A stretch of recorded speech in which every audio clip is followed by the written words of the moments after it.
Welcome back to another surprise episode of Channel 213. With you annoyingly as always, I am your host, Dylan Lawson. And with me tonight is none other than Kendal of Heavy is the Head. We're going to be What's good? talking about all about their upcoming 7-inch that drops this Friday, right? Yeah, pre-orders go live Friday. Super limited quantities. So if you are into vinyl, and if you're into crappy metal, buy one.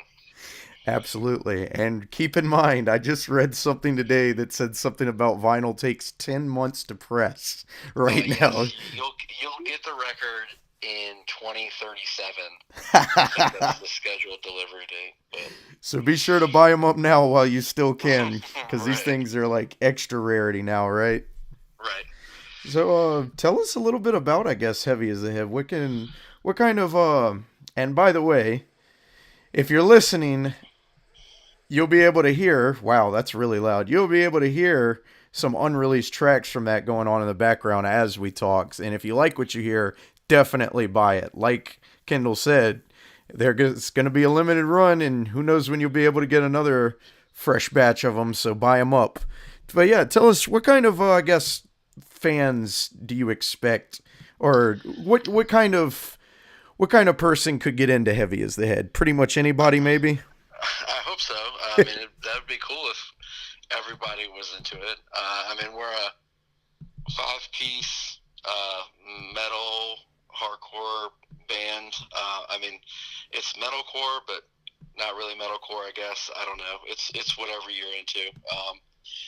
We're kind of a very metallic hardcore band or a very hardcore metallic band.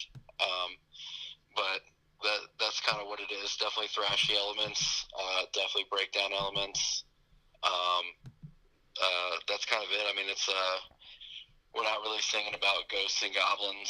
I kind of my lyrics are. I try and write my lyrics about real stuff, about what's going on in the world, about my life, about other things. Yeah, I think that's it. If you're into music, hopefully you like it. If you don't like it, I hope we're a gateway to find something that you do like. Absolutely. In alternative music, that's kind of what it's all about. So Absolutely, yes. I was going to say, I have yet to have the opportunity to see all. Well, I won't say that. Perhaps the opportunity has been there, but I was not able to be present for it. But that's about to change this coming Sunday, if I'm not mistaken, because you guys will be at a house show right here in Richmond, Virginia, that everyone listening can DM for the address to and come out yeah, and witness the chaos firsthand. yeah, that'd be sick. I'm looking forward to that. We're doing a little weekend kind of. It lines up with the release of the 7-inch, which is awesome. So we're playing in Virginia Beach this Friday, the 18th, at Scandals with a band called Pure Bliss, and another Richmond band called Guardrails, and some other bands. And then we're playing in Somerville, South Carolina, Awesome. Saturday, again with Pure Bliss. And then we're coming home and we're playing that house show, which, like you said, if anybody needs that address, they can either DM Channel 213 or they can email Heavy as the Head or Asylum or anybody really, Oh yeah, and get that address. It'll be sick. It'll be cool. Hopefully it'll pack out, man. I like house shows. they are very fun. They seem to be because I'm sure we've both seen very intimate settings for venues, and especially your smaller venues. A lot of bands will intentionally play there because of the more intimate setting, because there's no guardrail, there's no big barrier. They want the fans to come up there. They want them to get into it. They want them to go crazy and like just feel the connection. That's what it's all Oh, about. absolutely, Especially absolutely. in the like metal and hardcore world, like that's 99% of it right there is we want this to be, we want you to feel what we're feeling when we wrote these songs. We want you to Oh be yeah, right up front and center for it. And sure. I can definitely hear in Heavy as the Head's music where that's definitely a center point for sure. You guys seem like you're all about like sticking up for what you believe in. You're all about like just pushing that message out there, and it's like whatever you're feeling, man, you gotta let it project, you know? Yeah, for sure. Yeah, I mean, it's definitely it's definitely. I mean, as far as live aspect goes, I mean, we've this band has only played a couple shows. Hmm. A couple of them going really really well. A couple of them going not so great, and the vibe is definitely different, and that definitely affects any band that you go see. I mean, if the audience isn't into it, then the band's not going to be into it, man. I mean, and so if going to a hardcore show or a metal show or whatever show, you know, it's just as important for the audience to show up than it is the artist to show up. Absolutely. Because we feed off of each other. Absolutely. I was gonna say a little side note, slightly unrelated. I apologize. Also, normally I said for every interview I was gonna do, there'd be some antic or challenge, more or less, that I was gonna do, where I would do something ridiculous that's like almost impossible to achieve, pretty much. And if I failed in that, I had to do some kind of favor for either the band or the person of which I was interviewing. And my plan for us was going to be I was going to hang from the monkey bars in this little playground that's like right out front of the house I'm staying in with some roommates, and just hang upside down, you know, and try to conduct the whole interview doing that. But obviously, if I do that, you know, we're going away from the laptop. I don't know if I can handle the music as well. So I'm gonna try to find a like weight to lift around here and hold it up. And if it like if my arm gets too tired and all that, I don't know. I guess I can help you guys like load gear at a show or something like that. Maybe you decide do on. us a favor. You helped us get on that house show, so favors been done. Still, you know. But yeah, everything you're saying is I absolutely agree with. It's just, yeah, it's like you need that. I feel like as an artist, there's nothing more rewarding than knowing that the energy you're putting out is reciprocated. Not so much like that you want something in return, but it's like when you can, I guess, see how radiant the energy that you have is going, it just motivates you all the more to be more into it. Yeah, for sure. And to push things further. I mean, you can go. I mean, it keeps your. Speaking from somebody that's 100 years old that's still playing heavy music, like you don't feel it in your body until afterwards, especially if the crowd shows up. Like I don't take it easy, I guess you would say. Right. When we play, and so it's a lot easier to do that when the crowd's giving me back that energy. I mean, you know, you kind of sound I'm very hippy dippy when I believe like in energy and like all that kind of stuff, and like your energy is definitely radiating off of each other. And it gives you that life force to keep going. Absolutely.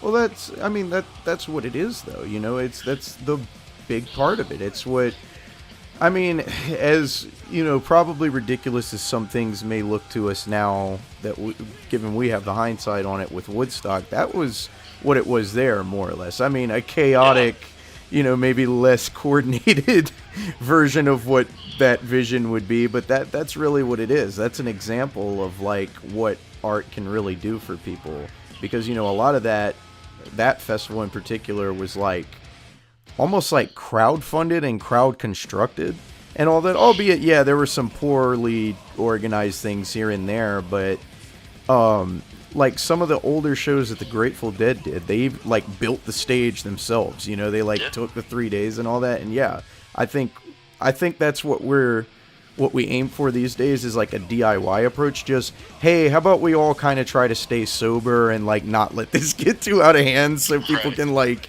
be present and enjoy it too. But yeah, and I was going to say, what are your thoughts on the DIY community? Has that been, a lot of people I talk to say they find a lot of great reception in DIY spaces and DIY mentalities, more so even than they do some venues. What's your Oh, take sure. on I mean, that?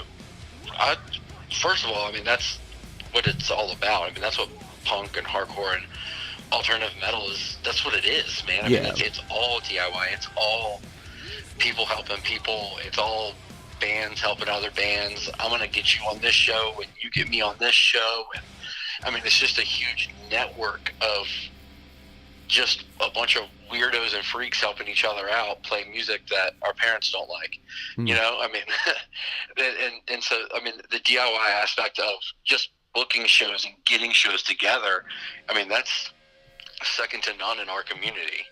I mean, and then as far as like the spaces go, I mean, I would, I, I don't know if I think there's positives and negatives on both spaces. We played a show at we call it it's a place called the Bike Shop, Mm. and we actually have two shows coming up at the Bike Shop Nice. where it's a DIY venue, man. It's the dude opened up a BMX shop, and in the back of the BMX shop, it's the warehouse, and he made like a pallet stage in the corner where it's just a bunch of pallets with some plywood on top of it, and you got to bring your own PA. And he's like, dude, if you guys want to have a space, a safe space to have shows and do your own thing, and it's not a bar, it's just the people that are there for the music. Right. They're not there to like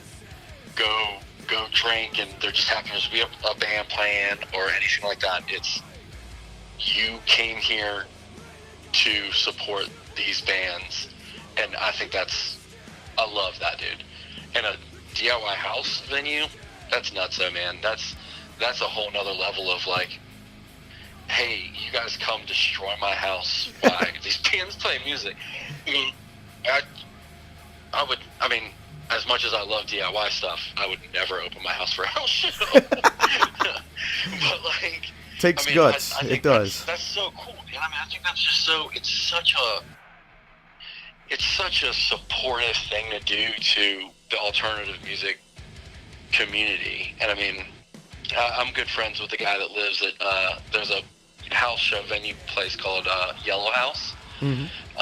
I'm good friends with the guy that lives there, Cam, man, and he's just such an awesome dude, and the stuff that he's done for touring bands and local bands. I mean, DIY venues are the place to be, where like, hey, you're coming in through a town and maybe you don't have enough people to, like, I can't call the Canal Club or Camel even, which local Richmond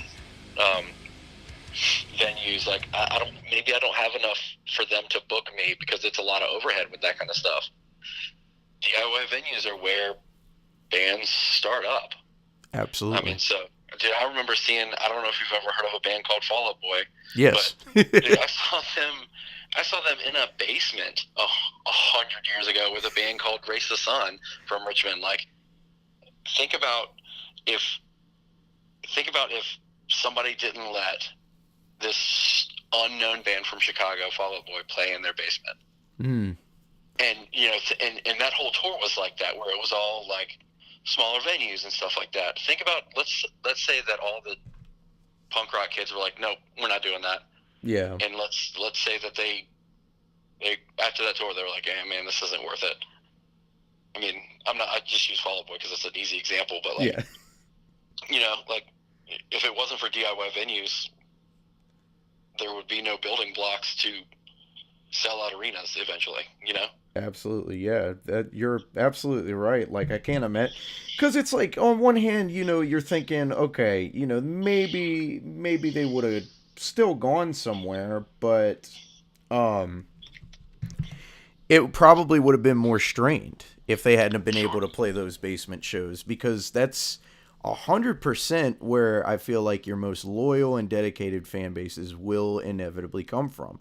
It's more than likely, and I mean, it can be, but it's more than likely not gonna be the venue you play where you had to sell like 800 tickets just to even get on the bill or something like that. Not saying so much the pay to play bill deal, but like your promoters, yeah, they got they got to keep the lights on in the venue. They got to pay the bands that they bring through and all that. So they kind of need the bands they book to do some of the legwork. Sure, whatever. Right. But you do all that pushing and promoting and all that, and you might have a good little handful come out and they might follow you. But the second you play that basement in some part of town that you didn't even know existed or something like that, like you go there and you're like, this might be a good night. It's probably just going to be some like low key house party. I swear to God, every time I've ever been to one of those, yeah, it's the whole basement has been filled up.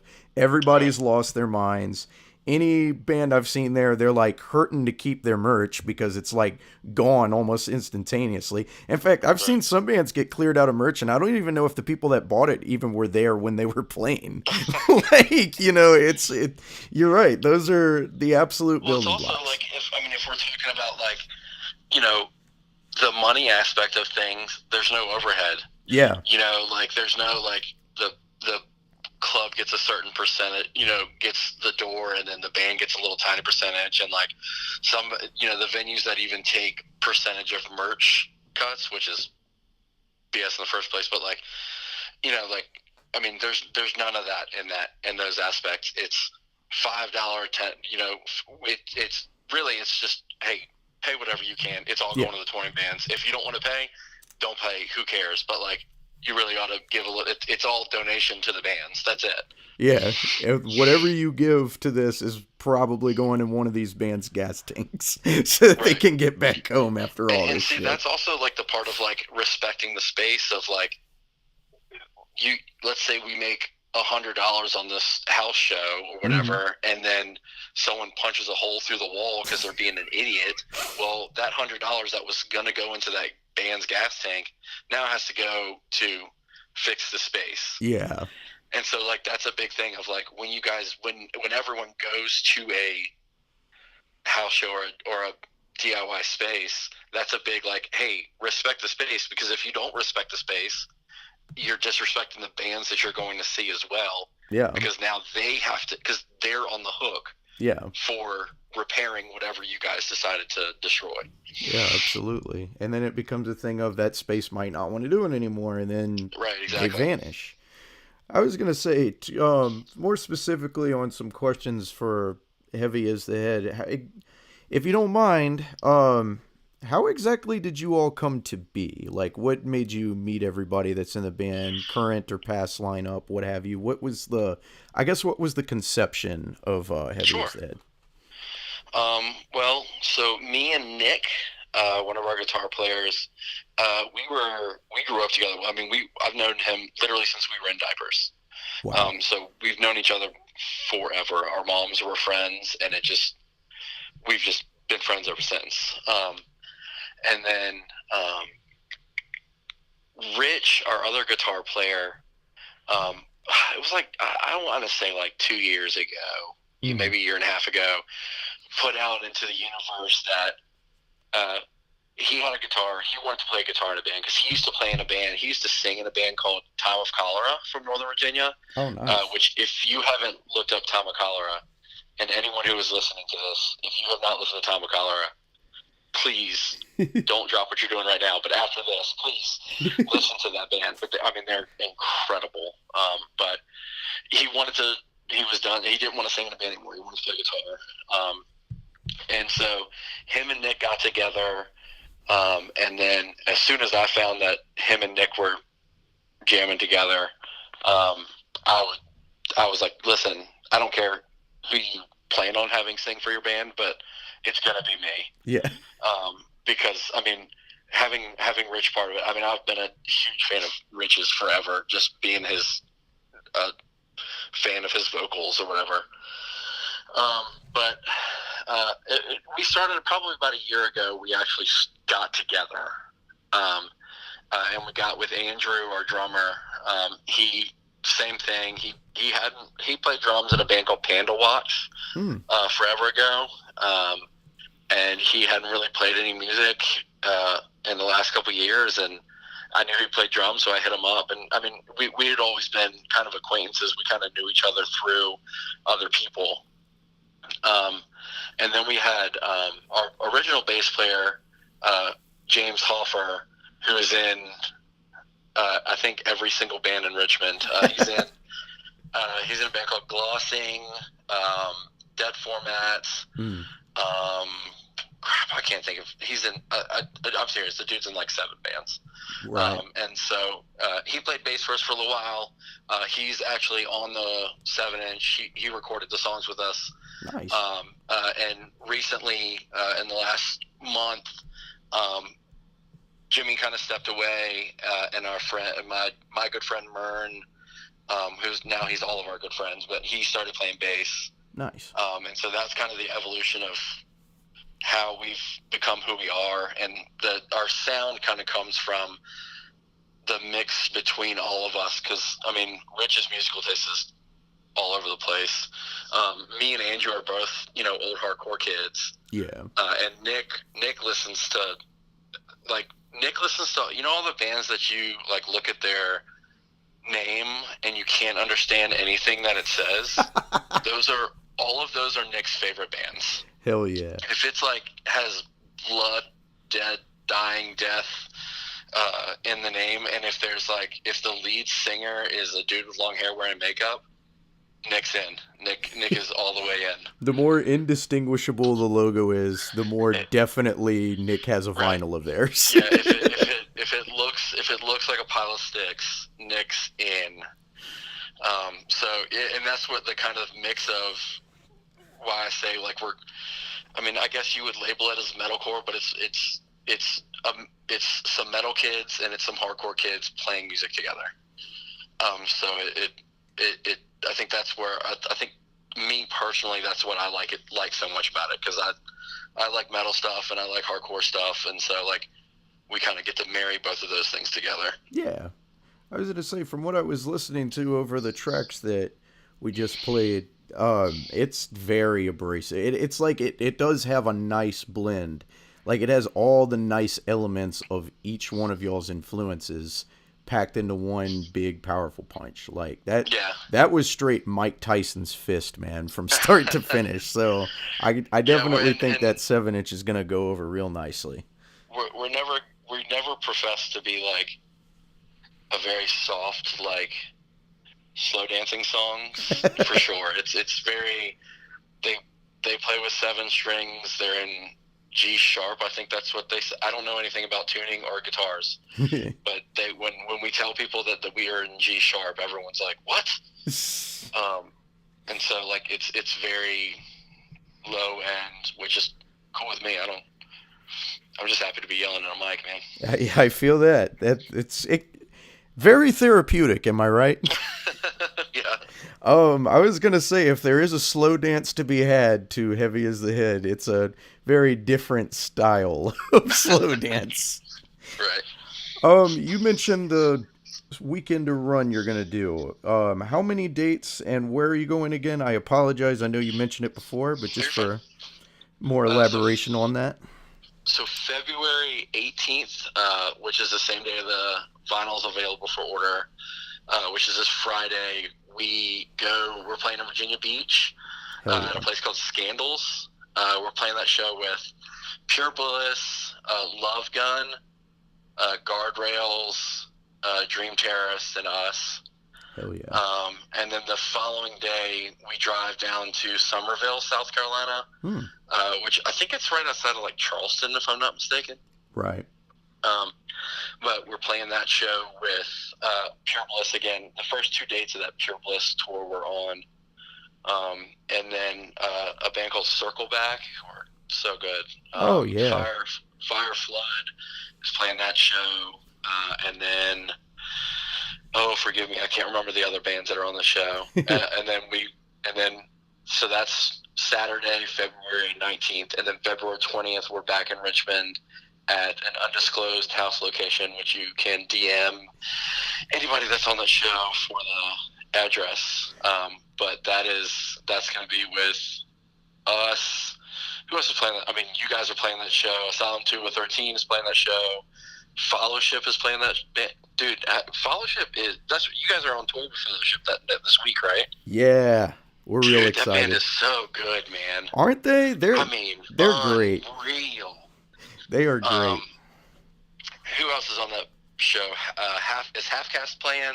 Yes, I almost forgot Terracell about was on it, that. but Terracell's not on it anymore, right? Yeah, Did I see that they unfortunately. dropped? Unfortunately. Lame. What a bunch of losers. Um, who else? Dick Beats is on that show. Um, what is all right? So don't kill me. But what is that? What is that grind band called? Rise Nick of would the like them. weird little creature from the small creek behind my house, and I am more and more proud of Right. myself every time I'm able to remember all of that. That's what I was gonna say. That's what I was gonna say that her name was. That was my first guess when I saw all those initials. Yeah. But yeah, I'm looking forward to that. I love that kind of stuff, man. I love grind. I love weird stuff. I love like noise. There was an old noise collective forever ago called 804 Noise that I was a part of, and it's so cool. I love that kind of stuff. That's awesome. Is 804 Noise, I'm assuming that is no longer in existence, or are they? No, I don't think so. I Damn. haven't seen anything from them a long time ago. But if you look up, I mean, if you look up 804 Noise, they used to make like a bunch of comps Hmm. with like just weird noise stuff, man. And like, I always thought that kind of stuff was really funny because the people that liked it, like, loved it, man. Yeah. And it was just weird. It was like nails on a chalkboard and a door slamming and like tires screeching, and everyone's like, "Oh, that's such a good song." Yeah, like all the fans The just people came that from the didn't get it were like, "This is really dumb." all the fans just came from the construction yard, and they're like, "Yeah, man, Yeah, this is the real exactly, good stuff." exactly. All right. I was gonna say I think I'm actually sadly out of questions, or at least anything too original. Unless, is there anything you wanted to tell us all about as far as the future of Heavy as Head? Anything other than the 7 inch and the nice tour you'll have looking for this I mean, weekend? just keep your eyes peeled, man. We got a bunch of shows between now and April. We got some shows in March. We got some shows in April. Um, I mean, if you got an extra $8 or however much it's going to cost, buy that 7 inch. Last minute The plan is to, Valentine's Day gift. Get your yeah, for sure. hardcore girlfriend into a new band. The plan is to write some more. We're going to record a couple more and then release those. Hell yeah. And then just kind of play when we can and just hang out when we can't. Absolutely. A very busy band, as I feel most bands that fall under the metal hardcore. It seems like, nothing against other bands, but it seems like they work exceptionally hard. Like, and that could be for many reasons, but it's like it's always the metal bands that I ever get to talk to that are always like putting their best foot forward, like 25/8. Like Right. you know, like I don't know anybody, and it's like they're all built too. I think most of them have a gym membership, not even like just for like looks or like, you know, to handle the live performance. I think it's literally just to have as much strength as possible to handle all the bullshit that they have to deal with on like the business end of it, you know, getting ready for We tours. are not that band. I mean, Rich does like Muay Thai stuff, but that's about it. But Gotcha. I mean, we're all also like, I mean, we're all older dudes, and we're all, you know, some of us have kids. Some of us are married. Some of us have, full-time jobs. So trying to juggle doing this stuff and then juggling the other stuff, man. I mean, we're doing what we can with what we got for Oh sure. yeah. It's work and you're making it work. That's for sure. And I I know appreciate that. I'm proud of y'all. I know everyone else listening in is probably extremely proud of y'all, and we love it. Thank you for Yeah, keeping music alive. Thank you for keeping a fine piece of history, because that's definitely what hardcore is, alive too. I don't think for it's ever sure. gonna really truly die. I don't think metal as a whole will ever go anywhere. You know what I mean? No, no, absolutely not. Well, thanks so much for coming on and talking with us, Kendall. I'm so Dude, sorry it's absolutely. taken Thanks this. for having me. Yeah, of course. I'm so sorry it's taken this long to get you on here. I'm like, Oh, it it's felt all like good, man. a month ago, it felt like, you know, I had this all laid out. Like, okay, we'll do this, then. And then it just, nothing ever goes according to plan. But that's Hey, DIY, right? Like, that's how it is, man. yeah, you make it work no matter what. Absolutely. Well, you have a magnificent evening, Kendall, Yeah, as well as a absolutely. happy Valentine's Day to you. Yeah, man. I'm excited to see you guys Sunday. We are excited to see you too. All right, dude. All right, you have a wonderful See ya. evening. See ya.